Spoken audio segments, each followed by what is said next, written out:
السلام عليكم ورحمة الله وبركاته. ازيكم عاملين ايه؟ رب تكونوا بألف خير. معكم شيف يمنى يسري، والنهاردة هنقدم لكم وصفة جميلة جدا اتطلبت مني. هنعمل كانيلوني بحشوة السجق. الكانيلوني وصفة ايطالي والسجق حاجة شرقي. فاحنا هنجمع كده، هنعمل ميكس ما بين المطبخ الايطالي والمطبخ الشرقي بالوصفة بتاعتنا النهاردة. مقاديرنا النهاردة عندنا سجق شرقي من الجزار، وعندنا شوية زيتون مخلي اسود او اخضر اللي موجود عندك، وعندنا جبنة موتزاريلا مبشورة، وعندنا بصل 3 بصلات متوسطين متقطعين جوانح او جوليان، يعني عايزين تقطيعة متوسطة، وعندنا توم 5 فصوص توم مفرومين او متقطعين مكعبات صغننة او طرنشات رفيعة، وعندنا طماطم 4 حبات او 3 حبات طماطم متوسطين، عندنا قرن فلفل حامي اختياري، عندنا فلفل احمر واصفر، ولو عندك فلفل رومي اخضر ضيفي، عندنا ملح فلفل اسود، خلطة البهارات بتاعتي كزبرة وكمون رشة ورشة. نبدأ بقى نشوف هنعمل مقاديرنا دي ازاي ونطبق وصفتنا ازاي. وعايزة اقول لكم ان الحشوة بتاعتنا هنعملها الاول دلوقتي عشان تبرد معانا على ما نعمل الكريب بتاعنا الكانيلوني، فهنبدأ بيها دلوقتي. والوصفة دي يعني الكيلو السجق ده والمقادير بتاعتنا دي احنا مش هنستخدمها بس في الكانيلوني اللي هنعمله النهاردة، لا احنا هنستخدمها كمان في وصفات تانية. يعني وصفتنا موفرة جدا وفي نفس الوقت شيك وجميلة في التقديم، وهنعمل جنبيها شوية سلطة زبادي عشان هو بيليق جنبها قوي. والكريب بالكانيلوني ممكن نحشي حشوات كتير جدا، اي حاجة ممكن تحشي جمبري وصبيط، ممكن تحشي فاهيتا فراخ او لحمة، شاورما فراخ او لحمة، ممكن تحشي شيش طاووق، ممكن تحشي بسطرمة، ممكن تحشي لانشون تكوني عاملاه في البيت جميل مضمون، عشان انا بحبش الحاجات المصنعة الجاهزة من بره. لو انت عاملة بسطرمة في البيت او لانشون في البيت احشي بيه. ممكن تحشي سمك فيليه مع تونة، يعني بصي حشوات لا تنتهي. ممكن تعملي ميكس جبن مع خضار بس، فعندك فرايتي كتير جدا في الحشوات، وكمان وصفة موفرة، والحشوة دي هتعمل لنا وصفتين 3 كمان. ايه رأيكم نروح بقى دلوقتي على البوتاجاز ونشوف هنطبق وصفتنا ازاي؟ خليكم معايا. في طاسة سخنة على النار هنبدأ نحط بس معلقة زيت، معلقتين زيت مش كتير عشان السجق بيبقى فيه نسبة دهن.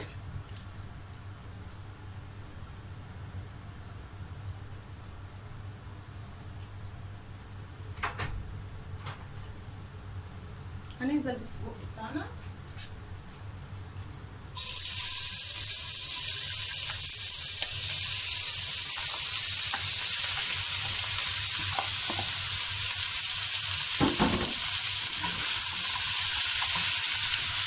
على نار عالية، عايزينه ياخد تشميعة كده، يغير لونه وياخد صدمة.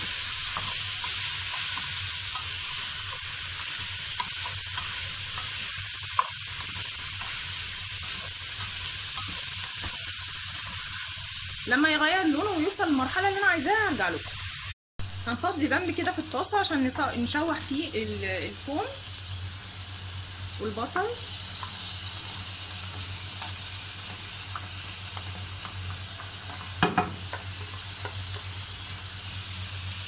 وادي البهارات بتاعتنا والملح والفلفل الاسود والكمون والكزبره،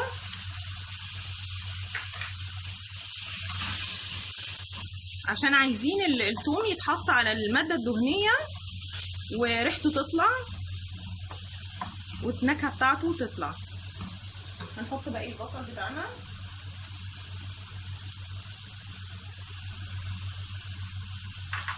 هنشوحهم شويه وبعدين نرجع لكم. انا عايزه الثوم ريحته تطلع وعايزه البصل يدبل شويه. احنا شوحنا البصل شويه والثوم زي ما قلنا لكم اهو، مش عايزين البصل ياخد لون ولا حاجه، هو بس يعني يطرى شويه تشويحه كده خفيفه.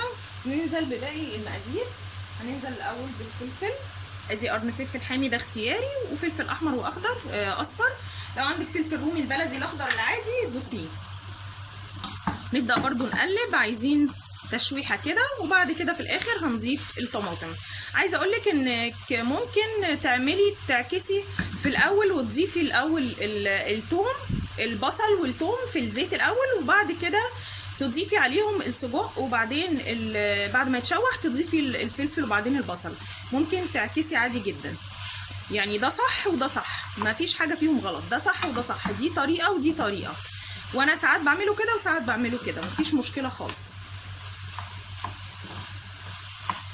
خلاص كده انا مش عايزه الفلفل يتهري قوي، انا عايزاه يفضل في قرشه كده، يفضل كرانشي شويه الدنتي كده، يبقى جميل، ما يبقاش معجن ومهري. فانا هضيف دلوقتي الطماطم بتاعتي،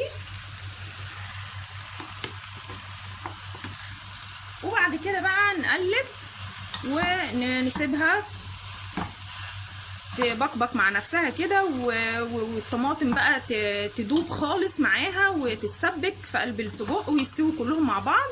وبعد كده هقول لكم هنعمل الكريب بتاعنا ازاي، بسيط خالص ومفيش اسهل منه، خليكم معايا. حشوتنا خلاص استوت وجهزت، هنكفي عليها بقى ونسيبها شويه تبرد على ما نعمل الكريب بتاعنا، خليكم معايا. دلوقتي هنعمل الكريب بتاعنا الكانيلوني. احنا خلاص جهزنا الحشوه، هنضيف مقاديرنا 2 كوب لبن، 2 كوب لبن، وكوب ونص دقيق بالكوب المعياري او الكوب العادي المتوسط اللي عندك. كوب ونص دقيق، مفيش ابسط ولا اسهل من كده. كوب ونص دقيق، 2 كوب لبن، 2 كوب لبن. هنا انا الكوب ده ناقصه منه شويه هنا على الكوب التاني اللي في الطبق. وهنا دول 5 بيضات بلدي عليهم رشه ملح وفلفل، رشه ملح وفلفل اسود، 5 بيضات بلدي، او 3 بيض من البيض العادي الابيض او الاحمر، بس انا مش بحب استخدمه عشان بيبقى فيه زفاره، فالبيض البلدي اضمن وما بيبقاش زفر زي البيض الابيض والاحمر، بس بيبقى حجمه اقل. فالبيض الابيض البيضه من التاني بتعادل بيضه ونص من ده، لو ده حجمه متوسط، لو صغير هيبقوا بيضتين، فانا عندي 3 بيضات من التاني بيعادل 5 من ده، ماشي. فانا هضيف البيض في الخلاط كله، في الخلاط عليه رشه ملح وفلفل اسود، وهضيف اللبن 2 كوب لبن، 2 كوب لبن،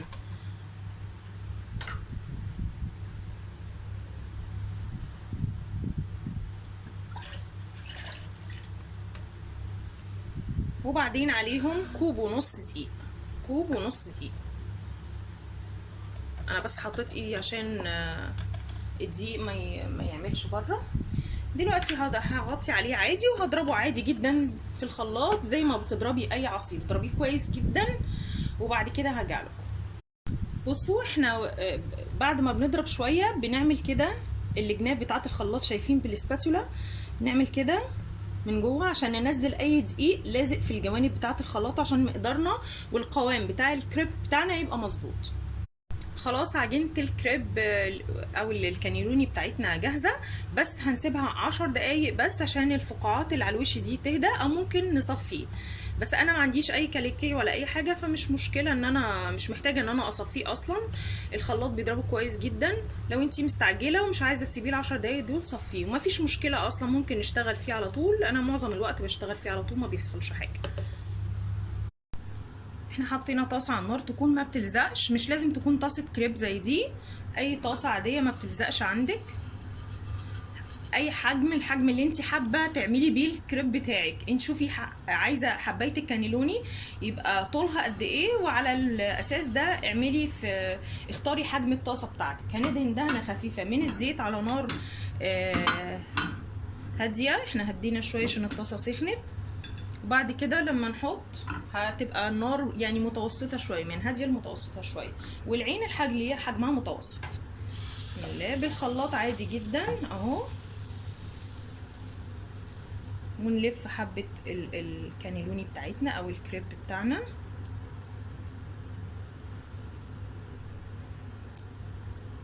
بالشكل ده ونحطها على النار.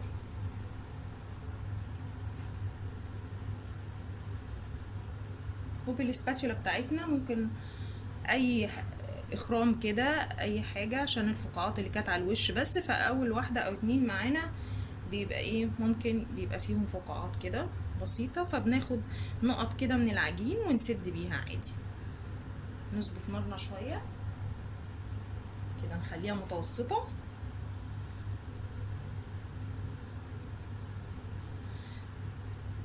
ولما تبدأ تفصل من الجناب وتاخد لون ذهبي فاتح خالص من تحت هنقلبها. اهي قلبناها، شايفين اللون الذهبي الجميل ده؟ شايفين؟ هي دي الدرجة اللي احنا عايزينها، مش عايزين ننشفه ونغمقه عن كده. لو غمقتيه عن كده هينشف معاكي. ما بياخدش ثواني على فكرة خالص، سهل جدا والله. لو اول واحدة ما ظبطتش معاكي يعني ما تيأسيش، مفيش مشكلة، مرة على مرة ما فيش حاجة هتبوظ منك ان شاء الله.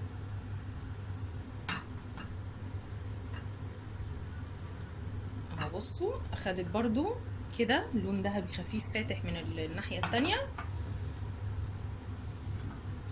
خلاص كده دي جاهزة عندنا. نعمل واحدة كمان قدامكم عشان نوريكم. ندهن دهنة زيت خفيفة،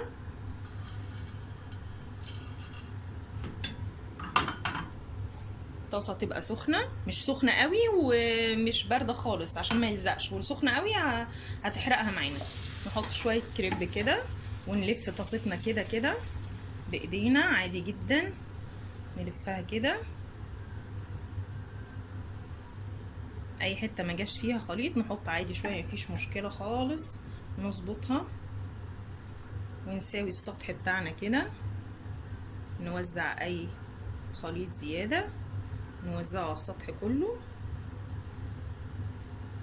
سهله جدا مفيهاش اي حاجه، رقيقه وجميله، مش تخينه ولا اي حاجه خالص، رقيقه جدا اهي. بصوا رقيقه خالص، مش معجنه ولا اي حاجه. لما نخلص الكميه نوريكم برضو كمان واحده كده في الاخر، وبعدين نرجع لكم بقى واحنا بنحشيه ونطبق وصفتنا مع بعض. نعمل معاكم واحده كمان اوريكم، هي بسيطه وسهله قد ايه، ما فيهاش اي حاجه خالص. بصوا بصوا بقى السائل الزياده ده هنعمل ايه، هننزله كده على الخلاط تاني ولا اي حاجه، مفيش اي مشكله. حطيتي كميه كبيره في الطاسه، ظبطي الكريبه بتاعتك ما تخافيش، ولفي الكريبه بتاعتك كويس وظبطيها، والكميه زياده نزليها تاني على الخلاط او شفشه اللي انت حاطه فيه عجينه الكريب بتاعتك. ما تخافيش، ما تسيبيش بقيه السائل على الكريب ويخليها تخينه، مش تبقى كريب، هتبقى اومليت، مش تبقى حلوه خالص. ما تخافيش ما تخافيش، الزياده عادي خالص. بعد ما تلفي الكريبه بتاعتك وتظبطيها زياده نزليها على الخلاط عادي جدا، ودي بتبقى يعني حبايه كريب جميله وبتبقى مظبوطه وناعمه وما فيهاش اي مشاكل خالص، يعني ما فيش اي حاجه غلط فيها. السائل الزياده عادي صبناه تاني هنا على الخلاط ونقلب كده، عشان لو السائل ده دافي شويه ما يسولناش، ما يعملش كرامبل ايجز كده في خليط الكريب بتاعنا. كده انا فاضل لي كده وحدايتين هنا، دول يعملوا لي وحدايتين، هخلصهم ونرجع بقى نحشي مع بعض. ادي الكريب بتاعنا خلص، بتاع الكانيلوني، شايفين جماله. ودي حشوتنا احنا عاملينها قبل الكريب، بردت شويه، شايفين ما شاء الله. ادي كام، 4 6 8 10 12 14 16 واحدة حجم متوسط، حجم متوسط، 16 حباية حجم متوسط. انا اكلت واحدة يبقوا 17 انا اكلت واحدة يبقوا 17. المقدار اللي احنا عملناه اللي هو كوبايتين لبن، كوبايه ونص دقيق، 5 بيضات بلدي او 3 بيضات من العادي، رشه ملح وفلفل. ده المقدار ده بيعمل لنا 17 واحده حجم متوسط. لو الطاسه كبيره قوي زي كده هيبقى اقل شويه، المقدار هيقل معانا العدد. تمام. هنبدا بقى نجيب صينيه فرن عاديه خالص خالص، وندهنها بس دهنه زيت خفيفه. انا لما بعمل حشوه تانية مثلا غير السجق ما يكونش فيها كميه صوص طماطم حلوه، بعمل صوص بيتزا بالملح وفلفل وثوم وزعتر، وبحط منه كام معلقه كده في الصينيه من تحت، وبدهن بيه برضو الكانيلوني بتاعي من الوش. لكن انا مش عايزه كميه طماطم تبقى كتيره ويبقى طعمها طاغي على الوصفه، وهتبقى مش لطيفه وتعمل حمو كده وهتتعب في الاكل. فما عملتش صوص بيتزا، هو بس دهنه خفيفه من الزيت، وهعمل الكانيلوني بتاعي هحشيه وهدهنه، وهضيف عليه من فوق جزء برضو من الحشوه بتاعتي. مش محتاجه بقى ان انا احط من تحت ومن فوق صلصه، هتبقى كميه صلصه كده كبيره قوي، مش هتبقى لطيفه. ماشي. انا هاخد من الحشوه بتاعتي، سوري معلش، وابدا احشي حبات الكريب بتاعي واقرصه. نجيب معلقه، بسم الله. هوريكم بقى ان شاء الله على قناتي يمنى يسري كيتشن، هوريكم بالوصفه دي، بالحشوه دي هنعمل منها 5 وصفات ان شاء الله. هعمل لكم منها 5 وصفات. يعني بصوا، كيلو سجق واحد، كيلو سجق شرقي هنعمل بيه 5 وصفات، 5 اكلات. شفتوا هنبقى وفرنا قد ايه، وفي نفس الوقت وجبه كامله متكامله، فيها كل حاجه، فيها بروتين وفيها خضار وفيها كل حاجه، وطعمها يجنن. خليكم معايا وتابعوني على قناتي ان شاء الله. هعمل لكم شغل هيعجبكم جدا. هعمل لكم بالحشوه دي بالكيلو السجق ده غير الكانيلوني كمان 4 وصفات، يبقوا 5 وصفات. ايه رايكم؟ نبدا نلف بالشكل ده ونحشي كده بنفس الطريقه، وبعد كده لما اخلص حشو ان شاء الله هرجع لكم نقول لكم هنعمل ايه على الوش بتاعها. خليكم معايا. انا خلاص حشيت الصينيه بتاعتي. بصوا كمان ما شاء الله بقى معايا 4 وحدات. نبقى نشيلهم في الفريزر، هغطيهم بكلينج فيلم واشيلهم في الفريزر، ولما عاوزه استخدمهم هطلعهم على الرخامه زي ما هم متغطيين يفكوا، وبعدين ابدا احشيهم اي حشوه انا عايزاها. اعملها جنب اي طبق تاني كده، اعملها في طاجن صغنن جنب اي طبق تاني جنبها، اكله تانيه بسيطه كده جنبها، ويبقى غدا جميل ان شاء الله. اهو بقى معايا، مع اني ما شاء الله عامله صينيه الحجم المتوسط حلوه كبيره اهي، تكفي كتير يعني 5 افراد تكفي. هنحط بقى، انا مش محتاجه احط بصراحه، انا يعني حاطه حشوه حلو، فمش عايزه احط كميه تاني من الحشوه على الوش او صوص او كده زي ما قلت لكم، لان الحشوه فيها طماطم كتير. مش حابه كميه الطماطم تبقى كتيره قوي، وما حبيتش احط الزيتون كمان والجبن في قلب حشوه الطماطم زي ما بعملها في حشوات تانية، لان السجق حاجه شرقيه، وكنت حابه ان الطعم جوه الحشوه يبقى الطعم الاصلي للسجق، ما يبقاش داخل فيه جبن وزيتون وحاجات تانية تضيع طعمه. هبدا احط الجبنه بتاعتي زي ما قلت لكم. انتوا حابين بقى تحطوا تاني على الوش جزء من الخلطه وفوقيه الجبنه براحتكم. انا حاطه خلطه كفايه، وما شاء الله اتبقى معايا 3/4 الكميه زي ما قلت لكم. ان شاء الله هعمل لكم بيها كمان 4 افكار لوصفات جميله جدا بنفس الخلطه دي اللي اتبقت معايا، وهنزلها لكم على القناه بتاعتي يمنى يسري كيتشن. تابعوني على قناتي، هتلاقوا ان شاء الله افكار جميله تعجبكم، اكلات لذيذه وجديده ومميزه وكمان مش مكلفه. خلاص كده انا حطيت جبنه موتزاريلا،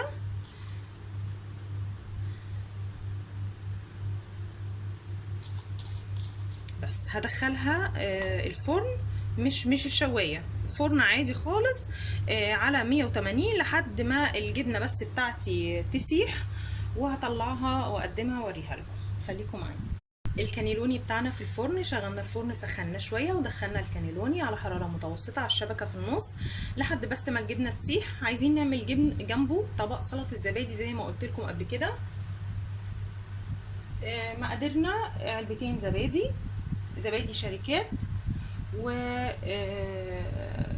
خيارتين كبار مبشورين وعصرنا ميتهم. الميه بتاعتهم اهي مش هنحطها، بس انا عايزه اقول لكم معلومه، الميه دي ما ترموهاش، الميه دي اعملوا بيها ماسك على البشره جميله جدا، تحطي فيها قطن وتحطيها على عينك، بيساعد على انه يشيل الانتفاخات والهالات، جميل جدا. فما ترميهاش، استخدميها. انا بس حبيت اقول لك المعلومه دي. هنا في الهون حطينا ذره ملح، وهنحط عليها فص ثوم. احنا عشان علبتين، العلبه الواحده بتاخد يعني فص صغنن خالص ثوم، فاحنا حطينا فص كبير عشان عندنا علبتين. تمام كده. هندق فص الثوم ونفضي الزبادي ونرجع لكم. نزلت الزبادي على الخيار بعد ما عصرناه من ميته زي ما قلنا، وده الثوم، فص الثوم مع رشه الملح، دقيته كويس جدا نعمته، وهنقلبهم مع بعض كويس قوي، وبعدين هنقدمه ان شاء الله واوريه لكم بعد التقديم. خلاص الكانيلوني بتاعنا بالسجق جاهز. شايفين جماله وحلاوته، شايفين حلو ازاي. وعملنا جنبيه سلطة الزبادي اهي، تحفة وبترطب على المعدة جدا وبتهضم، حلوة قوي وبتليق معاه جدا. ايه رأيكم؟ مفيش ابسط ولا اسهل من كده ولا اوفر من كده. يلا بقى نقدم في الطبق بتاعنا.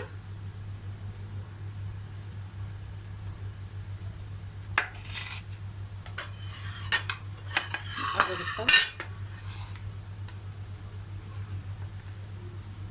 ايه رأيكم؟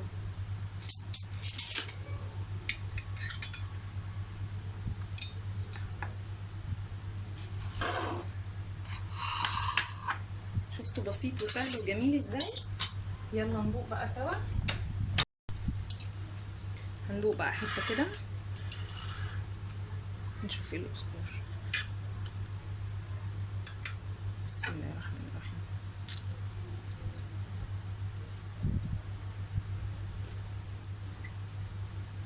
طعمه يجنن، حلو قوي. جربوه جربوه جربوه، مش هتندموا ابدا. طعمه تحفه، مش مكلف خالص، مش صعب، وسهل وسريع وجميل جدا. والسلطه جنبه بتبقى جنان ولايقه معاه جدا. جربوه، خفيف لذيذ سريع سهل مش مكلف، مش هتندموا ابدا. وتابعوني على قناتي يمنى يسرى كيتشن، يمنى يسري كيتشن، ما تنسوش. والسلام عليكم.